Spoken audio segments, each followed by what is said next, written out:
makan dulu. Selamat sore Bu. Sore Bu. Apa kabarnya? Alhamdulillah baik. Gimana tadi perjalanannya? Lancar sih. Alhamdulillah ya lancar. Iya, alhamdulillah. Boleh tahu Bu namanya siapa? Sabrina Bu. Kayaknya saya tahu kamu deh. Kamu Sabrina yang di Kosgoro ya? Kok tahu Bu? Iya, saya sebelumnya pernah lihat biodata kamu. Nah, saya lihat kayaknya kamu tuh kuliah di Kosgoro ya? Iya. Terima kasih ya Bu sebelumnya sudah datang ke sini. Apakah Mbak Sabrina pernah melakukan konseling sebelumnya? Belum pernah sih Bu. Kalau belum, saya akan menjelaskan apa itu konseling dan asas-asasnya serta janji konselor ya Bu. Ya itu. Jadi konseling itu adalah proses bantuan yang dilakukan oleh konselor yaitu saya kepada klien yaitu Mbak Sabrina untuk pengentasan masalah Mbak Sabrina. Nah, selanjutnya di dalam konseling ini ada beberapa asas. Yang pertama ada asas keterbukaan yang dimana Mbak Sabrina harus terbuka untuk bercerita kepada saya. Yang kedua asas kesukarelaan yang dimana Mbak Sabrina harus bersukarela untuk bercerita tanpa adanya paksaan. Yang ketiga ada asas kerahasiaan di mana semua data dan informasi yang kita lakukan pada konseling hari ini tidak akan disebarluaskan oleh saya maupun Mbak Sabrina. Dan yang terakhir ada asas kenormatifan yang dimana kita dalam proses konseling ini sesuai dengan norma-norma yang ada. Selanjutnya ada janji konselor.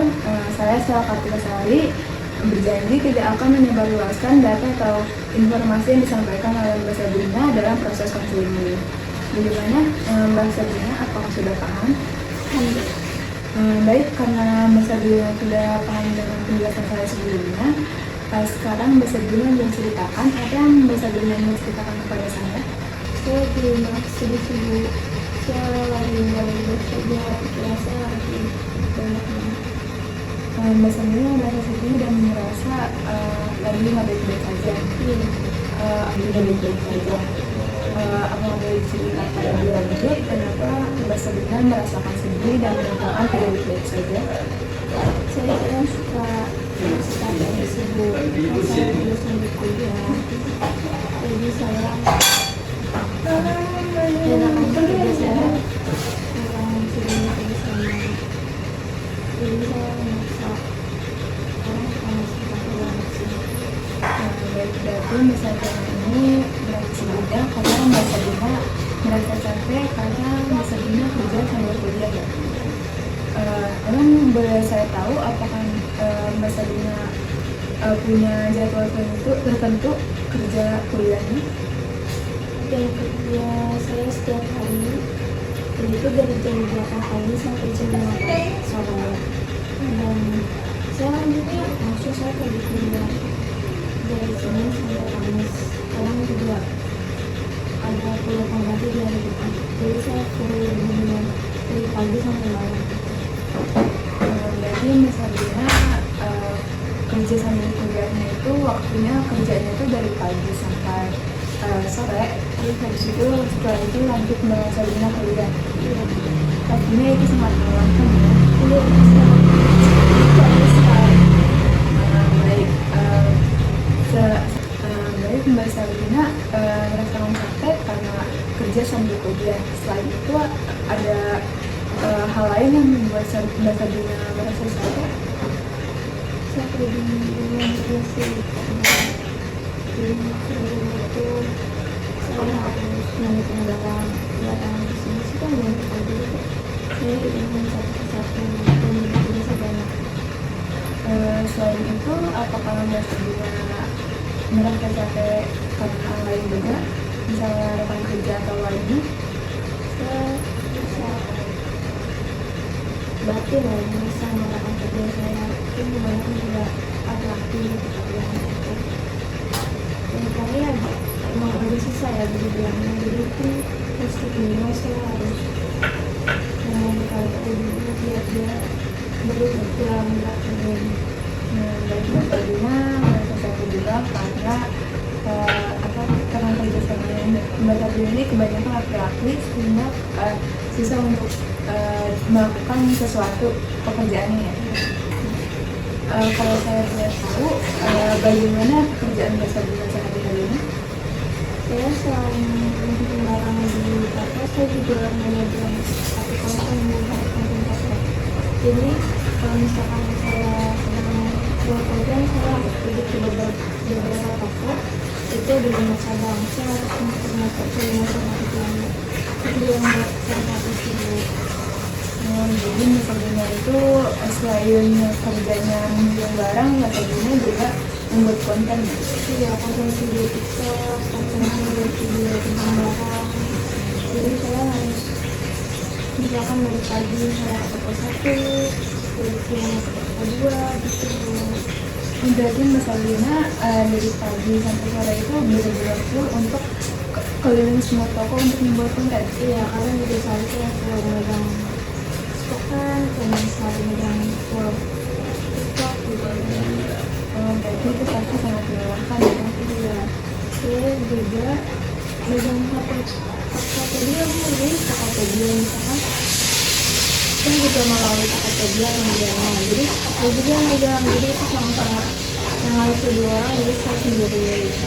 Berarti Mbak Sabrina ini menghandle semua pekerjaan ya. Iya, hampir semuanya sih.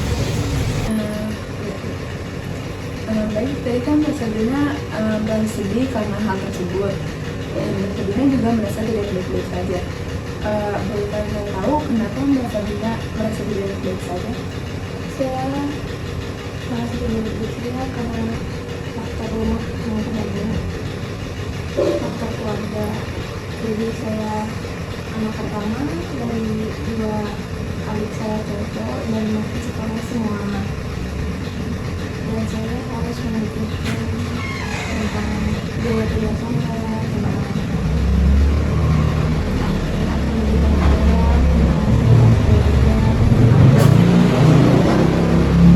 Berarti Mbak Sabrina merasa baik-baik saja karena Mbak Sabrina capek di rumah karena Mbak Sabrina ekonomi yang Mbak Sabrina ekonomi yang nanganinya sendiri, maksudnya kayak kuliahnya sendiri yang bayar, terus sehari-hari dulu sendiri gitu ya. ya jadi saya pulang rumah kayak tidur, buat tidur doang, jadi pagi istirahat, dan pulang ke arah masih. Baik, jadi Mbak Sabrina kalau di rumah ini cuma benar-benar buat tidur aja, terus habis itu paginya langsung berangkat lagi, terus kerja, terus habis itu kuliah, langsung itu tidur lagi gitu ya. Iya sih Bu, itu yang bikin saya kepikiran saya sekarang. Baik, jadi Mbak Sabrina merasa seperti itu. Tadi kan Itu kerja di satu toko bangunan, terus di dalam lingkungan toko saya itu saya didalam 3 orang. Yang pertama ada ibu, yang kedua di atas saya sedikit kan, dan saya paling muda di situ. Dan terus saya di situ merasa diperlakukan kurang baik sih Bu. baik, Mbak Sabrina merasa kalau Mbak Sabrina itu diperlakukan kurang baik ya. Iya Bu. Baik, menurut Mbak Sabrina, kira-kira kenapa Mbak Sabrina diperlakukan seperti itu? Mungkin saya baru masuk juga Bu, baru beberapa bulan. Terus saya juga mungkin masih, saya paling muda gitu. Jadi Mbak Sabrina itu di tempat kerjanya yang paling muda, sehingga Mbak Sabrina merasa kalau Mbak Sabrina itu diperlakukan kurang baik. Iya betul. Boleh saya tahu perlakuan kurang baik apa yang dilakukan oleh rekan kerja Mbak Sabrina? Kan kalau misalnya saya 3 orang ya, jadi misalkan mau berdekat gantian, jadi misalkan saya ibu-ibu satu, saya jadi sama yang di atas saya sedikit kemudian. Jadi saya bisa menjadi kadang seharian tuh saya membuat notas dari pagi sampai sore, itu saya membuat notas, dan itu sebenarnya mengerjakan pekerjaan dia sendiri tanpa memikirkan pekerjaan yang harusnya dikerjakan oleh dia orang. Baik, jadi Mbak Sabrina itu merasa lebih tertekan gitu karena pekerjaan yang harusnya dikerjakan bersama, tetapi seseorang itu tidak memikirkan pekerjaan tersebut ya. Iya Bu. Hal itu pasti sangat sulit dihadapi ya. Bagaimana Mbak Sabrina biasanya melakukan hal-hal tersebut? Saya sih hanya diam dan melihat kelakuan dia tersebut. Baik, berarti Mbak Sabrina selama ini setiap orang tersebut melakukan hal tersebut, Mbak Sabrina mendiam saja ya? Iya. Baik, kalau Mbak Sabrina belum memilih, hal apa yang ingin Mbak Sabrina lakukan kepada orang tersebut? Saya rencananya mau mundur dulu sih Bu, biar dia yang gak terus-terusan kayak gitu ke saya. Itu tujuan yang sangat baik. Menurut Mbak Sabrina, langkah apa yang bisa Mbak Sabrina lakukan yang bisa Mbak Sabrina mulai dari sekarang? Saya sedang mencari waktu yang pas untuk mundur dia Bu. Bagus sekali. Apakah Mbak Sabrina sudah siap untuk mencoba langkah tersebut? Saya siap mencoba Bu. Itu langkah dan proses yang sangat baik. Saya akan selalu mendukung proses kamu.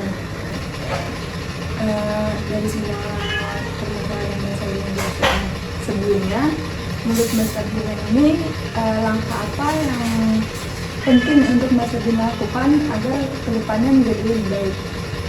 Saya akan coba melamar di tempat lain mungkin di